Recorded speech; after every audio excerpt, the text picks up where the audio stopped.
السلام عليكم ورحمة الله وبركاته. قال صلى الله عليه وسلم: مثل الذي يذكر ربه والذي لا يذكر ربه مثل الحي والميت، أو كما قال صلى الله عليه وسلم. walaalayaal, maanta waxaan inoo wadaa xadiid ku saabsan fadliga uu leeyahay dikriga ama xuska Allah subxaanahu wa tacaala.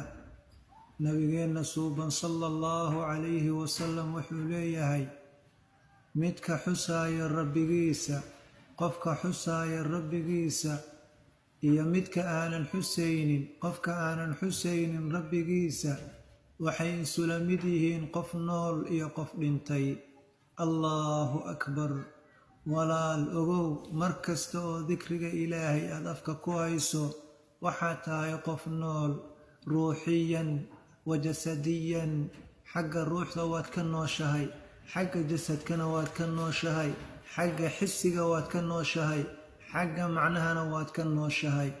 ama haddaad dikriga Allah subxaanahu wa tacaala ka tagto ood halmaanto, dee xisiyan unbaad u nooshahaye jasadkaagan kore unbaa noole, qalbigaagu waa dhintee ka warqab.